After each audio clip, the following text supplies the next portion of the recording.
I'm Sarah Cox. And I'm Mark Westcott, and welcome to the Power of Great Questions. Today it's a real privilege for me to be interviewing Keith Peel. Keith, who I've done a lot of work with over the years. In fact, Keith is the mastermind behind our Peace of Mind program in regard to my estate planning and succession planning business. So, Keith, we've worked together over the years. It's been a real privilege to catch up with you again and reconnect in your new life as an author. And it was a privilege for me to be at the book launch the other day. It's not about the money. So do you want to just quickly give us a bit of a background in regard to what you're doing now and a bit of background in regard to the book, please, Keith? Sure, yeah. Thanks, Mark. And Sarah, good to be here too. I've spent a large part of my working life in corporate life and always really wanted to be much more entrepreneurial, and Mark's been an inspiration about entrepreneurship for me, but it took me a while to find that moment to make the leap. And for me, the big change in doing that was to actually write a book, that act of actually going out and researching it, interviewing people and bringing that into a final product of a book was incredibly liberating, and that broke the frustration and the barriers around having a safe, secure job in a large corporation where I wasn't really flourishing. No, knowing you as I do, that wasn't the right fit for you, and I'm excited about what's coming up in your future. So do you want to talk about what your future plans are? Yeah, so I've had a taste now for writing one book, and I always had known that I'll be an author in my life. It's, there's something about people that they know their destiny and their truth and the one thing they're designed to do in the world. We're all designed to do one thing, and we can try and ignore it or hide it or not be really aware of it. When you find it, you just have to answer the call. So for me, that's about writing. And it's also about the process of interviewing people like you're doing now and learning their stories. My role in life is to share the stories of people doing great things too. So that means I'm going to be writing a book now, probably every year until the day I die now. It's just a natural process. So I'll be starting a business around a consulting and training business, but really driven by this capacity to write books through the journey.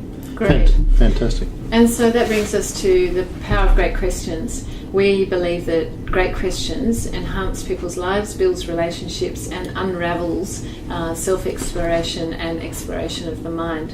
How do you feel about that? Well, it's certainly better than telling.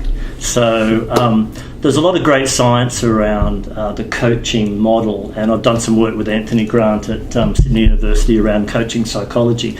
And one model is, the continuum between asking and telling, and having a solution mindset. So, when you think about it, everyone loves having a great question presented to them. Sure. Rather than being told something. Now, we all need to get information and be told things at certain times, and we all love going to conferences and writing stuff down, but we really don't process it in a meaningful way until someone asks us a question that really hits us between the eyes and makes us reflect on something that we hadn't really thought about before. And that's a great question for me. So if you were to think about your future and what excites you most about the future, what would that be? So I'm just completing a master's in a field of psychology called positive psychology at Melbourne University.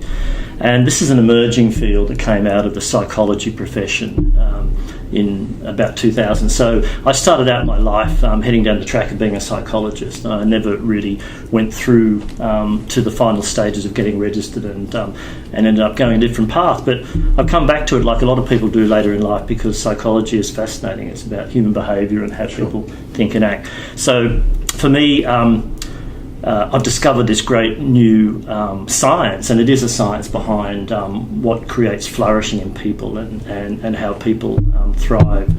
And I want to write about that as one area. So I'll be writing about how people in companies and individuals flourish in their life. And additionally, though, of course, is in my older life, which I haven't quite left behind, this notion of what a trusted advisor really is. I mean, just inspires me. We're living in the advice age where we seek out people for advice on what to do about things in our life, don't we? Right down to, how they should you redesign your home, or when you should mow your lawn, or, we look for advice in so many things in our life. But not everyone is trusted. So there are more people sought out for advice on matters than others. And I'm really fascinated by the question, why are some people sought out for advice more than others? Right. We've touched on that before, and the thing, other people we've spoken to, and the common theme that comes through is that people that ask really great questions are always more likely to get the engagement with a client than someone who just turns up and says, hey, have I got the deal for you? Have I got a great product for you? And someone who's trying to sell a product and talk about themselves, rather than someone who shows a genuine interest and by great questions creates a great relationship. Is that kind of on the path you are? Yes, yeah, absolutely resonates. Because essentially, it's 80% about them and only 20% about us. Even if we have certain expertise, things we can do, that can help people, even if we genuinely want to help people, by telling people about what we do and what we can do for them, you're really only getting through to 20% of the potential of what that person could be and what the relationship could be. But if I can listen to you for 80% of the time and explore and ask questions about you and your deeper meaning, we all have a deeper purpose. We all have a dream. We all have a desire to be something special.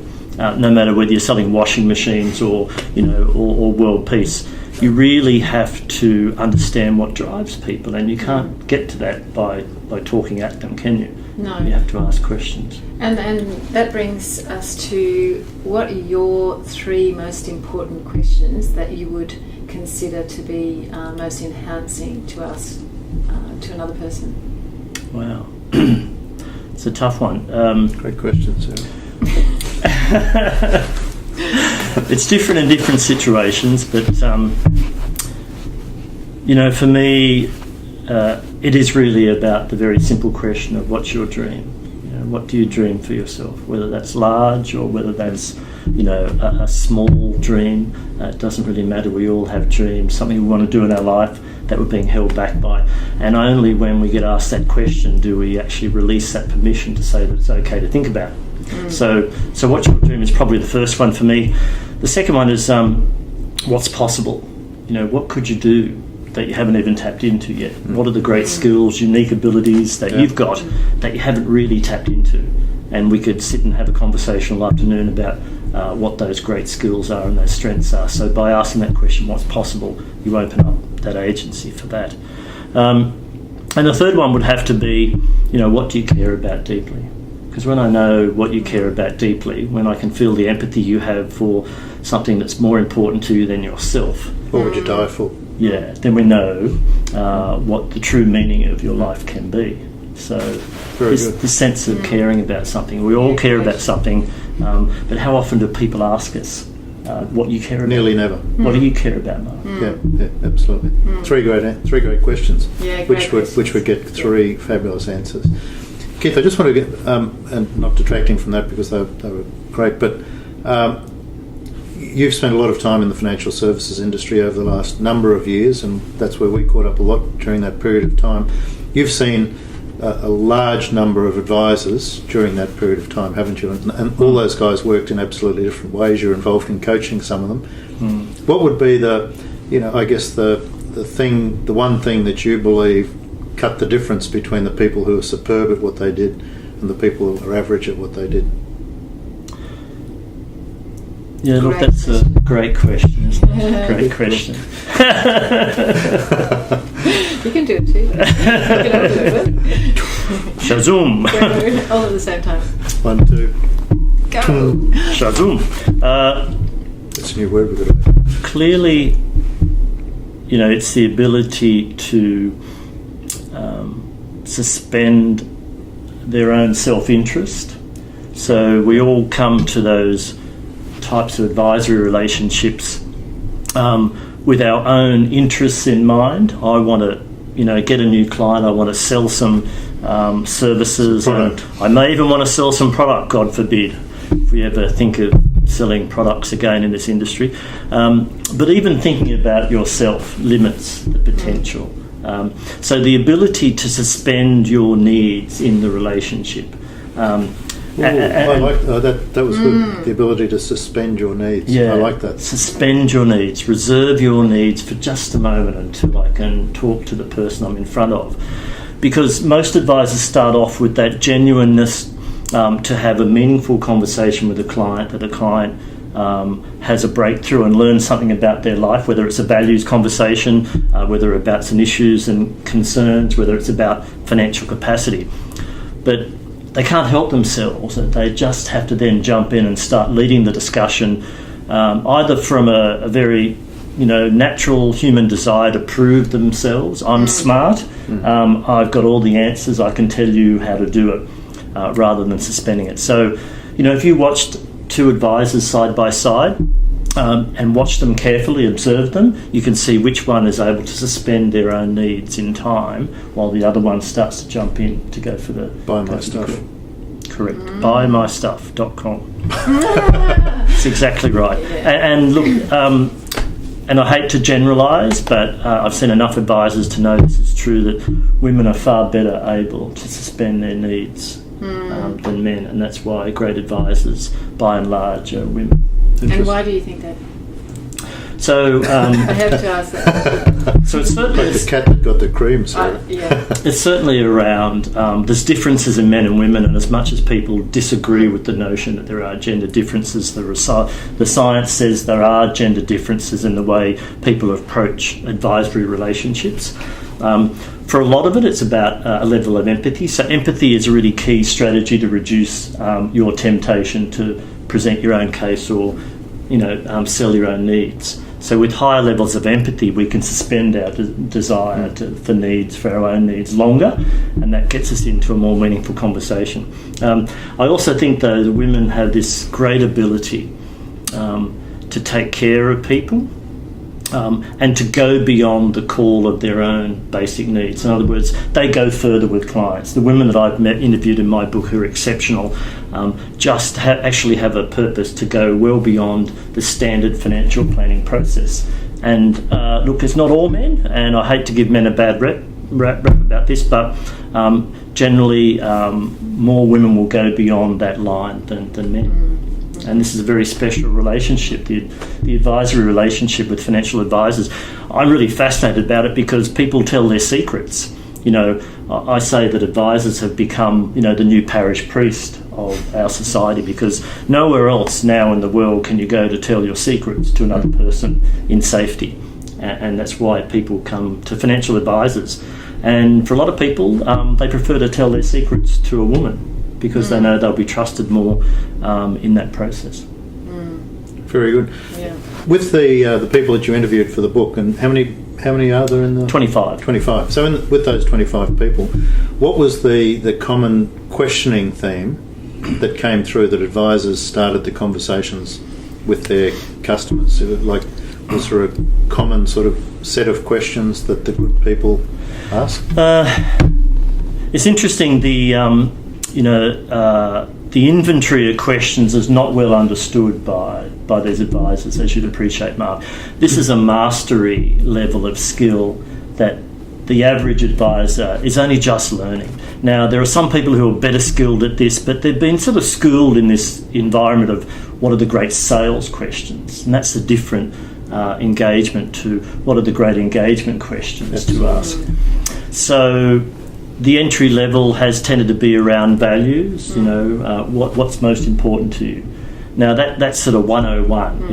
If an advisor doesn't ask that question, you probably need to leave the room, because if you're not going to bother to find out what's important to you before we start getting in deep into your financial affairs and your insecurities and your challenges around money, which happens in the room, then it's going to be harder. So what do you care about and what's most important to you as a foundation is really key.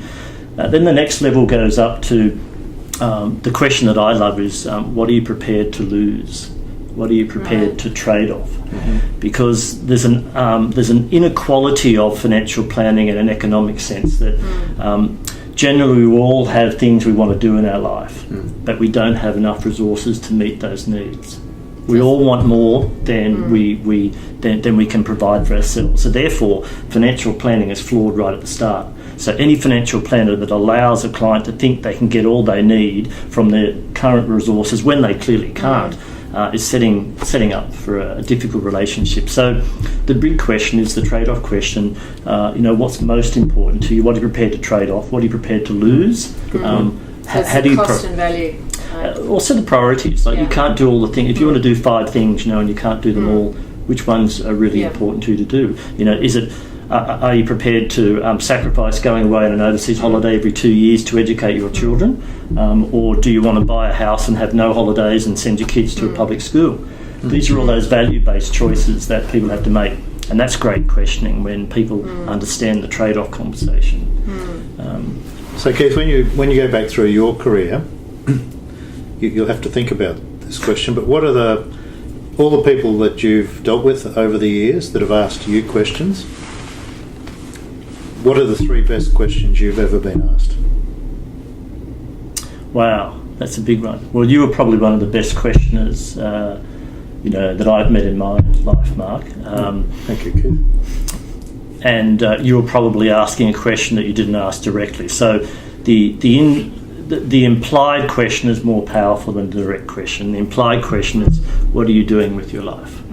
The open dialogue question. Is this meaningful to? Are you designed to do this? Because you've been thinking about we're cutting across the question I just asked you, but for some time you've been wanting to get out and do your own thing rather than work for a corporation, and I'm really happy for you that you've finally now got the confidence and the resources to be able to get out and create your own future your way, rather than being confined and having to fit in with a corporate structure. But obviously, if you can, maybe you can't think of them all now, but if you can, I'd love to hear maybe what those questions were.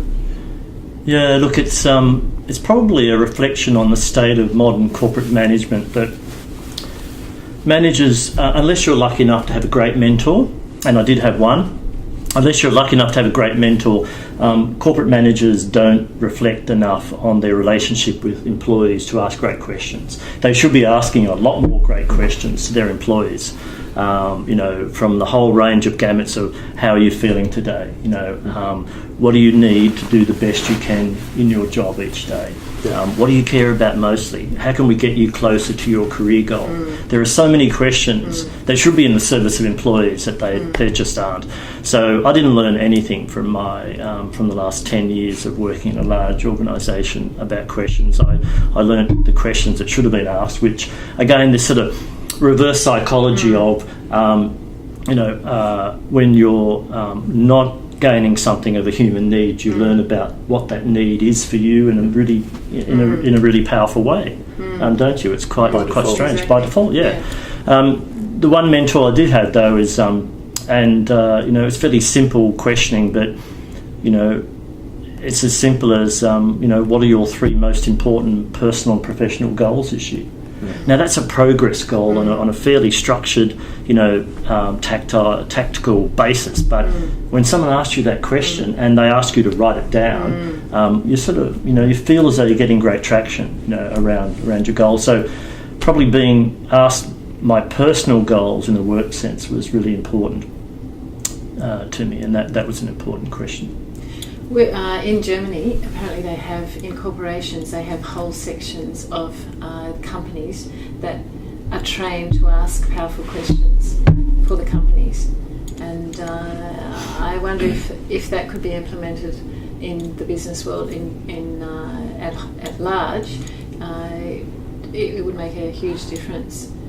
But we don't do it over here, and I don't know if we do it in the United States, but I know they do it in Germany, and I think, helping people with questions is valuable, but there's a danger in canning questions, that people just roll out. The authentic level of intrinsic questions that people have because they care. It's more about the emotions than the questions. Anyone can replicate the questions. But there's only a few key questions. It's about listening too, isn't it? What was that? It's about listening. Yes. Sorry, what? Listening to the answer. Yeah. What? Yes. Yeah. But when it comes down to the relationship between bosses and employees, we have a crisis, in the well-being of people at work. Half of the country are going to work. In fact, half of the world. I heard some stunning statistics out of the US that only 13% of people love their job. Gallup's latest data says 13%. Now, that's pretty poor. And they put it down to the number one factor is because of the boss. It wasn't about money. It wasn't about their work or their environment. It was about, the leadership at a very connected level. So not the higher order leadership, not the CEO, but their direct boss, so their manager, their supervisor. The level of that relationship is so poor that it destroys a lot of their well-being. So you can actually work on that by asking a very simple question, about, what can we do? What do you need today to bring the best that you can to work? Sure. And continue to ask those questions in trust and faith, and that can really help redefine that relationship. Interesting. 3 of us who love our jobs are sitting in this room, and neither of us have a boss. Yeah. We ask ourselves what does that say? questions. That's though, right. don't we? We ask good questions. And if you look back over your life, what are the most important successes and achievements that you've made that give you the greatest satisfaction? That's still to come. Is it? Still to come. This is the book is probably the greatest achievement so far because, I'm a writer, and Mark taught me about the great strengths of unique abilities and helped me understand that, there is a unique ability there, even though when you get caught up in a corporate environment, and suppressed. It's about creativity. It's very suppressed. It's dangerous, in fact. It's dangerous to be creative in those environments. So you need someone from outside to show you that. So Mark sort of shone a light on that skill. So for me, having the courage to do that with enormous, opposition to that book in many cases, to do that was both brave and creative. So that was probably the major one. And look, I think... your 2 girls, of course. Of course, yeah, my 2 girls. Like, the greatest work I can ever do is be a great father. Yeah, there's no other work. This is fun, but, there's a theory that if you ever become your work as an identity, you've lost the plot, and it's so true, isn't it? Yeah. We bring our best to our work, we do a great job, but it doesn't really mean that much. What means that much is how good a father you are, and how good a partner or a husband or wife, It's our relationships, other people matter. But in terms of being fun, this was fun, and there's much bigger things for me to come in that respect. Working in a voluntary sense, I worked with some, on a charity for Sudanese refugees, with my children, and that was fun. That felt like real fun. So that meant work was and valuable. So that meant work was doing something. I think that when something feels good and it resonates with us, and we almost get into a state of flow with it, then that means we're doing something right. But I absolutely want to be published, and that's an achievement, but at the end of the day, my goal is just to do great work where people, value what I bring to the ideas and the change that they can make. Absolutely. I just want to cut back to when we were talking about engagement of employees and so on, and how 13% of Americans? The American workforce love their job, which by default means 87%. My maths is still good. 87% of people aren't happy with what they do. Tell me about the concept of engagement of employees in the workforce, because I'm doing a bit of work at the moment with an organisation that are starting to measure by asking questions once every 90 days of their teams. Great. In regard Fantastic. to engagement levels and so on. So you can measure it. Once you measure it, of course, you can do something about it, can't you? You can fix it. Do you think by raising the engagement of employees with the company vision and their personal visions, their own individual visions, do you think that would make a huge difference to productivity of businesses? Well, if you look at the literature around engagement from an empirical and theoretical perspective, clearly employee engagement is linked through causal relationships to productivity, which is linked to financial outcomes. The question is how. How is it linked? And the research that I've seen is that if employees feel engaged, and there's a definition around engagement, but let's just say they enjoy coming to work, they enjoy the relationships, and their work has meaning for them, right? So they're the 3 basic fundamental tenets of engagement from a fundamental level. what that does is actually that creates something called pro-social behaviours. So, and this is this really fascinating idea that when people come to work, how much are they bringing of themselves to work? So I used to come to work bringing about 50% of myself, and I knew that I had only 50%. I think you're exaggerating. Probably, yeah, probably. So people are coming to work with varying degrees of petrol in their tank. And when things get difficult, or when they're asked to do something that is challenging, or when they're asked to help other people, they won't do it. So what engagement does is it triggers this incredible desire to help, which is called a pro-social behaviour. So when people go out of their way to help people, more gets done. And pro-social behaviour is highly linked to what they call discretionary work behaviours. So that means people do more. So if you want if the measure of productivity is doing more or working smarter with the same resources, if employees feel that they want to, and they have to want to. So engagement can't work by throwing some lollies at them or, stroking their ego. There's fundamentally, they've got to believe intrinsically that that they enjoy their work and work's a good place. And I like coming here and I want to help other people. And when that turns for people, they can flourish. So when they do more and they work smarter at what they're doing and they help other people, more gets done, more productivity flourishes. There's less complaints, less resistance, and of course that's a huge groundswell where the productivity of an organisation in almost any industry must rise accordingly, and therefore, as long as the company is well managed, then financial outcomes should flow from that. Great. Keith, when I rang you before you came in today, and you were talking about some work you're doing, the study you've been doing while you're in the States and so on. And we're talking about the whole concept of great questions, and you had something you said really fitted in well with what we'll be talking about this afternoon. Do you want to share that with us? Right. So through my study, and I've had this sort of transformation too, I think, really. It's part of sort of the intellectual professions is that we think we have to know the answer. And it's a leap of faith to just step back and say, I don't need to know the answer. Having this sense of inquiry is really powerful, but it's a leap of faith, like we're paid to know stuff. But going through my master's study has, academics are really fascinating. People think that they know stuff and that's how they make a living, and their whole identity is based around what they know. And it's actually not true. Academics, their purpose in life is to disprove what they think they know or what the world thinks it knows. So they're actually testing their hypotheses all the time just to find out. So they've got this curious mindset.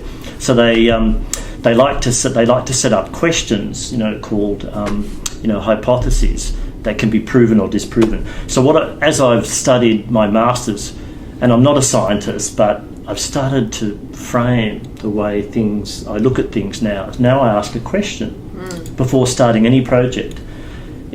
When I do presentations, I was just asked to present a keynote to a financial company in a couple of months, and I'm going to start with a question.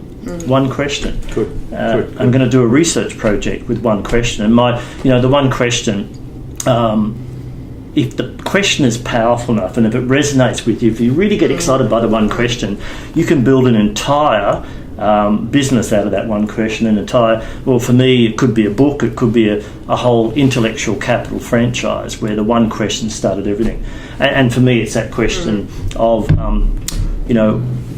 why are some people trusted more than others when it's time to decide? Why are you more trustworthy maybe than Sarah, or why is Sarah more trustworthy than you? There are things happening here. I'd probably bank on Sarah, but that's not empirical. We'll probably argue about this later. Yeah, you probably will. I'll give it over. No, I'll hand it over. So it's a curiosity, to ask that, but it's got to be a relevant question that really cuts to the heart of what you're fascinated about. To be fascinated about something is a great joy of life. Well, Einstein said his great quote was, if I had 1 hour and my life depended on it, I would spend 55 minutes working out the most important question and 5 minutes on the answer to the problem. Yes, beautiful. Very good. Very good. Yep, very appropriate. Keith, it's been a real pleasure to chat with you today. I'm always fascinated by your take on things, and I'm really proud of the fact you've got your first book out there in the world, and I know once you've done one, they'll just roll out day by day. They Or will. year by year, is that right? Year by year. Year by year, yeah. Year by year. Yeah. But thank you for your insight. I've really always respected and appreciated your take on, especially the financial services industry, where we had the joint relationship there. But certainly in regard to all broad questions in life, the way that you look at life and the way you keep challenging yourself and challenging others to be the best they can be, I really applaud that. So thank you for your time today. It's lovely. Yeah. Can I leave you with one question then? Yes. That's occupied my time, as it did with Aristotle as well.